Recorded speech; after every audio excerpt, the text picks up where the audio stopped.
sangat baik daripada saudara Abdul Karim. Rasulullah sallallahu alaihi wasallam solat malam hatta tatawarrama qadamah, sehingga kaki Nabi jadi bengkak.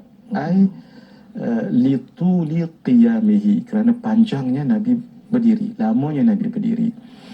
Lalu Sayyidatina Aisyah radhiyallahu ta'ala anha bertanya, ya Rasulullah, qad ghufira laka ma taqaddama min dhanbika wa ma ta'akhkhar.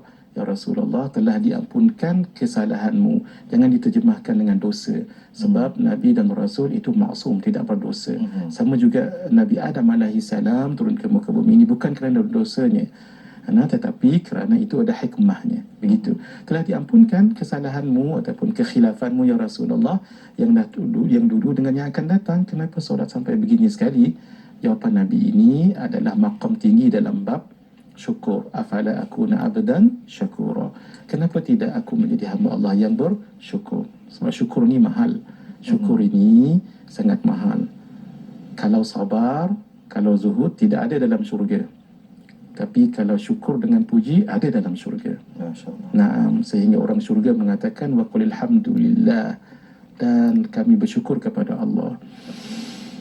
Dan apa tonik dia? Salah satunya kita membaca ganjaran-ganjaran, fadilat-fadilat. Sebab itu ada istilah yang namanya at-targhib wa at-tarhib. Al-Imam Al-Syekh Al-Mundhiri, beliau menulis kitab at-targhib wa at-tarhib, iaitu at-targhib raghabah. Raghabah ini maksudnya yang memacu, yang mengajak, yang memanggil kesungguhan kita berbuat sesuatu. Itu maksudnya raghabah. Sebab itu solat rawatib, salah satu namanya adalah as-sunanur ratibah, sunat-sunat selepas solat fardu. Satu lagi ar-raghaib, solat sunat rawatib itu namanya raghaib, raghabah.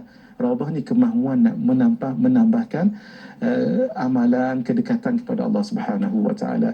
Jadi satunya untuk orang macam saya ni dan kita semua kebanyakannya baca hadis tentang kelebihan berbuat amalan gini, terutama sekali solat malam itu. Solat malam itu hadis-hadisnya banyak sekali tentang solat solat malam. Allah sendiri mengatakan qumil laila illa qalila, bangkitlah malam walaupun sedikit. Sebab malam itu, kata As-Sayyid Muhammad bin Alawi bin Abbas Al-Maliki Al-Hasani Al-Makki, malam itu ada rahsianya. Banyak peristiwa-peristiwa besar berlaku pada waktu malam. Satu, Al-Isra' wal Mi'raj waktu malam, Lailatul Qadar pada waktu malam, penurunan Al-Quran pada waktu malam, Nabi Musa alaihi salam keluar daripada Mesir pergi ke Madian dan pergi ke seterusnya tempat lain, itu pada waktu malam. Ada rahsia pada waktu malam itu. Sehingga munajat itu sedap pada waktu malam. Istighfar itu antara amalan yang mahal. Wa bil laili hum yastaghfirun. Allah menyebutkan dan pada waktu malam mereka beristighfar. Malam juga. Jadi bacalah hadis-hadis atau ayat hadis-hadis yang bercerita tentang kelebihan solat-solat malam tadi itu. Yang kedua, kena baca juga kisah orang yang solat malam. Kena baca. Di dalam kitab Risalah Al-Mustarsyidin karangan Al-Imam Al-Muhasibi, kemudian ditahqiqkan oleh Syekh Abdul Fattah Abu Ghuddah, seorang ulama besar Syria. Beliau dipanggil dengan Imam Hanafi Athani. Beliau menyebut tentang ta'liq kitab ini. Beliau mengatakan apa yang disebutkan oleh Imam Abu Hanifah An-Nu'man. Imam Abu Hanifah mengatakan, aku sangat suka membaca cerita-cerita orang saleh daripada membicarakan tentang perkara-perkara khilafiyah.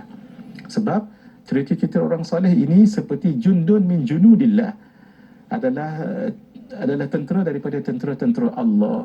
Jadi kita baca. Kenapa Imam Abu Hanifah, contoh kita baca, beliau pernah solat subuh selama 40 tahun dengan wuduk solat isyak.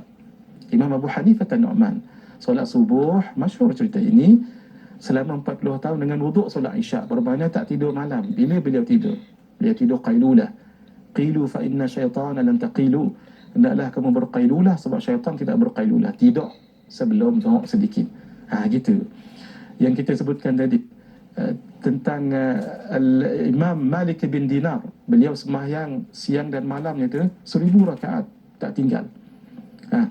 Imam Ahmad ibn Hanbal dikatakan solat 300 rakaat sunat setiap malam. Kisah-kisah sebegini hadirin kita baca supaya kita dapat mengikuti orang-orang sebegini. Fatashabbahu fa illam takunu mithlahum inna tashabbuha bil kirami falahu. Maka hendaklah kamu berusaha tashabbuh, ikut orang-orang yang mulia itu, walaupun kamu tak exactly seperti mereka, kerana mengikut orang yang mulia satu kejayaan.